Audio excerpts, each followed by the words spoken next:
Hello everyone, my name is Naman Goyal and today we are going to start chapter 6 of class 9 lines and angles, right? देखो पिछले lecture में हमने chapter 5 complete किया था which is basic idea of Euclid geometry, right? देखो lines and angles की अगर मैं बात करूं तो ये चैप्टर पहले तो बहुत इंपॉर्टेंट है ना, वेरी इंपॉर्टेंट, ठीक है। अच्छा, इंपॉर्टेंट क्यों है? क्योंकि सबसे पहले हमने लाइंस एंड एंगल की शुरुआत नाम से अपन ने करी थी चैप्टर क्लास 7th में, ठीक है। फिर हमने इसी चैप्टर को क्लास 8th में भी पढ़ा था और इसी चैप्टर को अब अपन क्लास 9th में भी पढ़ रहे हैं, ठीक है। तो lines and angles very important chapter है। अच्छा, इसमें जो भी कंसेप्ट हम पढ़ेंगे, इस चैप्टर में जो भी कंसेप्ट हम पढ़ेंगे वो सारे कंसेप्ट आपको एक 9th क्लास में एक चैप्टर आएगा सर्कल, उसमें सारे कंसेप्ट आपको यूज करने को मिलेंगे, ठीक है। तो बेसिकली ये इंपॉर्टेंट इसलिए क्योंकि ये हमने 7th में भी पढ़ा, 8th में भी पढ़ा, 9th में भी पढ़ रहे हैं, तो कुछ इंपॉर्टेंस होगी इस टॉपिक की, तभी हम इसको बार बार पढ़ रहे हैं, ठीक है। और जितने भी कंसेप्ट हम इसमें पढ़ेंगे, ठीक है, वो सारे कंसेप्ट अपन यूज करेंगे किसमें? चैप्टर सर्कल में। 9th क्लास में एक चैप्टर आएगा चैप्टर सर्कल, तो हम उसमें ये सारी चीजें वहां पे यूज कर रहे होंगे, ठीक है। तो स्टार्ट करते हैं। पहले अपन बात करते हैं देखो इसके इंट्रोडक्शन की। पहले अपन बात करते हैं इसके इंट्रोडक्शन की। देखो लाइंस एंड एंगल्स, यहां पे दो चीजें हैं, एक लाइन है और एक एंगल है। पहली चीज क्या है? लाइन, और एक है एंगल्स, लाइंस एंड एंगल्स, ठीक है। तो देखो इनके लाइन हमें पता है क्या होती है, लाइन हमें पता है। जैसे फॉर एग्जांपल ये क्या है? लाइन है, ठीक है, ये क्या है? एक लाइन है। एंगल क्या होता है? दो लाइन से मिलके एक एंगल बनता है। जैसे फॉर एग्जांपल ये एक लाइन है, ये एक लाइन है, तो ये दूसरी लाइन और ये दूसरी लाइन, तो ये बेसिकली क्या है? एक एंगल है। ये पॉइंट ए बोला मैंने, ये पॉइंट ओ बोला, ये पॉइंट बी बोला, तो angle AOB is an angle. ये AOB क्या है? एक एंगल है, ठीक है। अच्छा, अब ये बात तो हो गई, ठीक है, एंगल के बारे में, ठीक है। अब इसको थोड़ा सा और आगे लेके चलते हैं कि दो लाइन अगर इंटरसेक्ट कर रही है, देखो यहां पे दो लाइन मीट कर रही है इस पॉइंट पे O पे, तो कितने एंगल, अगर मैं आपसे एक क्वेश्चन पूछता हूं कि अगर दो लाइन आपस में मीट कर रही हैं तो कितने पॉइंट आपको यहां पे मिलेंगे? कितने पॉइंट नहीं, कितने एंगल आपको यहां पे फॉर्म हो जाएंगे? तो अगर देखो ये A है, ये B है, ये C है और ये D है, तो एक एंगल तो क्या हो गया? Angle AOB। एक तो ये वाला एंगल हो गया एंगल AOB, ठीक है। एक एंगल क्या हो जाएगा? एंगल AOD, ये वाला एंगल ना, ये वाला एंगल, एंगल AOD। एक एंगल क्या हो जाएगा? BOC, ये वाला, ठीक है, एंगल BOC।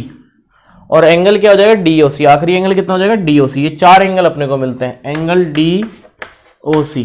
तो अगर दो लाइन आपस में क्या करती है? मीट करती है, तो हमें कितने एंगल मिलते हैं? चार एंगल मिलते हैं ना, angle AOB, BOC, COD and AOD, ठीक बात। तो बेसिकली हम क्या करने वाले हैं इस चैप्टर में? अपन यही सीखने वाले हैं कि कैसे हम एंगल्स को निकाल सकते हैं। अगर हमें कुछ चीज दी हुई है, कुछ हमें दिया हुआ है, बहुत सी प्रॉपर्टी ऐसी हैं जो हमने पहले भी पढ़ रखी है, उनको हम यहाँ पे दोबारा पढ़ रहे होंगे। फॉर एग्जांपल, जैसे हमें पता है कि किसी भी ट्राइंगल के तीनों एंगलों का सम 180 डिग्री होता है, ठीक है। ये हमने क्लास 7th में ही पढ़ा था, ठीक है। क्लास 8th में भी हमने इसको बहुत जगह यूज किया था। तो यही चीज हम दोबारा पढ़ रहे होंगे। क्यों? क्योंकि ये बहुत इंपॉर्टेंट है आगे जाने वाले समूह में, आगे क्लासेस में, 10th में, 11th में, 12th में, ये सब जगह काम आएगा, ठीक है। तो हमें ऐसी छोटी छोटी चीजें हैं जो हमें इस चैप्टर में पढ़नी है। वो बहुत इंपॉर्टेंट इसलिए क्योंकि वो चीज हम एग्जैक्टली आगे यूज कर रहे होंगे, ठीक है। तो इंट्रोडक्शन में हमने क्या देखा कि व्हाट इज लाइन। अच्छा, लाइन के देखो अब और पार्ट होते हैं। एक लाइन होता है, तो लाइन क्या है? बेसिकली दोनों साइड से बढ़ती जाएगी ना, लाइन कभी भी एंड नहीं हो रही है, ठीक है। तो एक बार देख लेते हैं इसको भी, ठीक है। देखो लाइंस क्या होता है? लाइंस, ठीक है। जैसे ये हमने बनाया, अब ये इनफाइनाइटली इधर जा रही है और इनफाइनाइटली इधर आ रही है, तो ये क्या एक लाइन है, ठीक है, ये क्या एक लाइन। अच्छा अगर ये ऐसा होता कि दोनों साइड से टर्मिनेट हो गई, दोनों साइड से टर्मिनेट हो गई, तो ये क्या हो गया, एक लाइन सेगमेंट हो गया। दिस इज लाइन सेगमेंट, ठीक बात, ठीक है। और एक साइड से टर्मिनेट है और दूसरी साइड से इंडेफिनेटली जा रही है, इनफाइनाइट तक जा रही है, तो ये क्या हो गया बेटा, रे, ठीक है। दिस इज व्हाट, रे, ठीक है। तो क्या हम लाइन सेगमेंट को मेजर कर सकते हैं? क्या हम लाइन सेगमेंट को मेजर कर सकते हैं? हाँ बिल्कुल कर सकते हैं। हम लाइन सेगमेंट को बिल्कुल मेजर कर सकते हैं, रूलर की हेल्प से कर सकते हैं, कंपास की और रूलर की हेल्प से कर सकते हैं, बिल्कुल कर सकते हैं। क्या हम एक रे को मेजर कर सकते हैं? नहीं कर सकते। हम कभी भी एक रे को मेजर नहीं कर सकते क्योंकि वो इनफाइनाइट तक जा रही है, भले ही एक साइड से टर्मिनेट है बट वो जा तो इनफाइनाइट तक रही है, तो उसका लेंथ क्या होगा, बहुत बड़ा इनफाइनाइट तक जाएगा। जैसे सन रेज होती है, सन का स्टार्टिंग पॉइंट, जैसे फॉर एग्जांपल ये हमारे पास क्या है, सन है, तो आपने ये सुना होगा कि सन क्या होती है, सन रेज, सन की लाइट को अपन क्या बोलते हैं, रेज बोलते हैं, सन रेज ऐसा कुछ। तो सन रेज क्यों बोलते हैं, क्योंकि इनका स्टार्टिंग पॉइंट तो क्या है, फिक्स है, बट टर्मिनेट वो एंड तक आ रही है, ठीक है ना, तो सन रेज बोला जाता है, ठीक है। लाइंस को क्या हम मेजर कर सकते हैं? अगेन हम लाइंस को मेजर नहीं कर सकते क्योंकि ये दोनों साइड से टर्मिनेट नहीं हो रही है, इनफाइनाइट इधर जा रही है और इनफाइनाइटली इधर जा रही है, तो हम सिर्फ और सिर्फ लाइन सेगमेंट को मेजर कर सकते हैं, ठीक बात, तो कर लेंगे। तो ये था इस चैप्टर का इंट्रोडक्शन।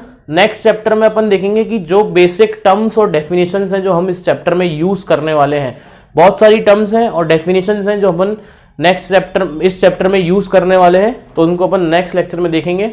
तो जब तक के लिए पढ़ते रहें, मिलते हैं नेक्स्ट लेक्चर में। Thank you so much.